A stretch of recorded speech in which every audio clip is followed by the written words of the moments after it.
At exactly 4 a.m., in a desolate compound on the edge of the Sahel, a shadow moved silently across the sand.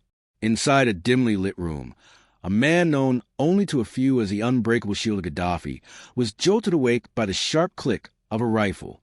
For years, he had survived coups, assassination attempts, and wars. But this night would test every ounce of his training. Unknown to him, the betrayal had already begun, and in the heart of this chaos stood a young captain, Ibrahim Traoré, who would make a decision that could alter Africa's destiny forever. But what really happened that night? And why was this man attacked? The story begins in a fortified desert outpost, hours away from the nearest city. The air was dry, carrying whispers of secrets no one dared speak aloud. Here, in the aftermath of Gaddafi's fall, fragments of his loyal network still operated, hidden, waiting for the right time to act. Among them was Colonel Khalid al-Masri, the legendary bodyguard who had once stood like a wall between Gaddafi and death. A man feared and respected across Africa, he had vanished from public view after Libya collapsed into chaos. Few knew that Khalid had crossed into Burkina Faso under a different name, carrying intelligence files so dangerous they could ignite wars. Files that revealed the truth about foreign powers and their grip on Africa's wealth. Captain Ibrahim Traoré, then a rising officer known for his sharp instincts, was tasked with an unusual mission: protect the ghost of Libya. He was told nothing of what Khalid carried, only that his survival mattered for the continent's future. But danger lurked in every shadow. Spies moved across borders like snakes in the sand, and whispers of betrayal had reached Ouagadougou. That night, Ibrahim sensed something was wrong. The compound had been too quiet. The guards rotated strangely. And then came the sound that would mark the beginning of chaos, a single suppressed gunshot cutting through the silence of dawn. Ibrahim sprinted down the narrow corridor, boots pounding against cold cement, as alarms crackled faintly in the distance. His mind raced. Who knew about this location? How did they breach the perimeter? He had handpicked the men on watch. There were no signs of struggle outside, no broken gates. This was an inside job. He burst into Khalid's quarters just in time to see the aftermath. Shattered glass, a bloodied mattress, and the faint glow of a laptop screen still logged in. The old warrior was gone. For a split second, panic gripped Ibrahim's chest. Not for his career, but for what Khalid carried. Those files, if they fell into the wrong hands, would not just compromise Burkina Faso. They would destabilize all of West Africa. As Ibrahim scanned the room, his instinct screamed. A flash of movement at the far end of the hallway. Then the hiss of a bullet slicing past his ear. He dove, rolled, and came up firing, his weapon barking in the cold silence.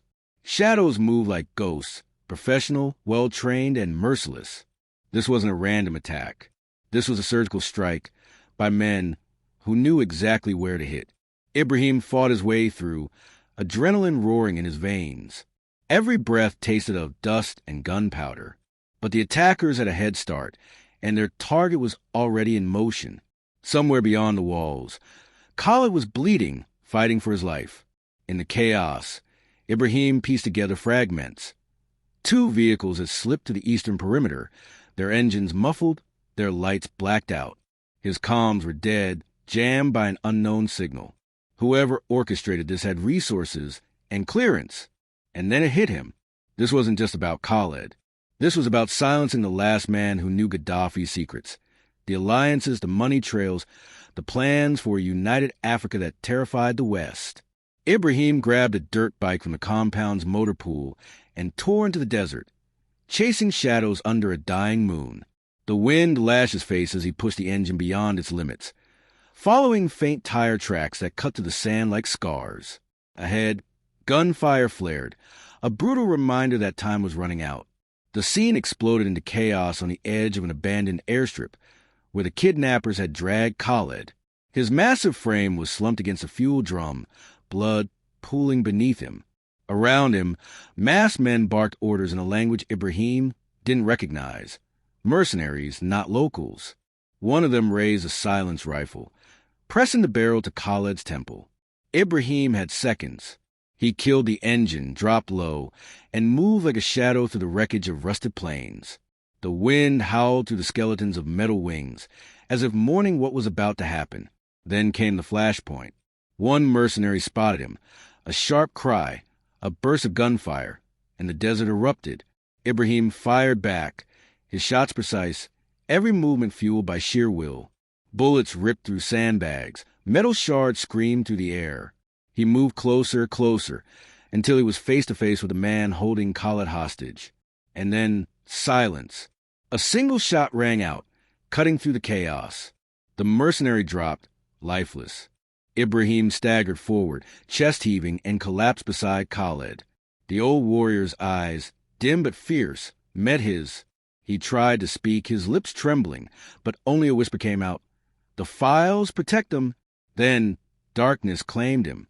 Dawn broke over the desert like a wounded sky, painting everything in hues of red and gold. The mercenaries were gone, some dead, others vanished like ghosts. Ibrahim sat alone beside Khaled's body, the silence heavy as stone. In his hands, a small encrypted drive gleamed faintly, a piece of metal that now carried the weight of nations. Those files were never meant to surface. They contained plans Gaddafi had drafted for a united Africa. One army, one currency, one voice to break free from foreign chains. The kind of dream men would kill for, and they had. Ibrahim returned to Ouagadougou with the weight of two truths. One, that the fight for Africa's sovereignty was far from over, and two, that he had now become a target. The enemy knew his name.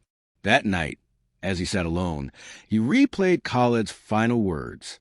Protect them. They weren't just about files.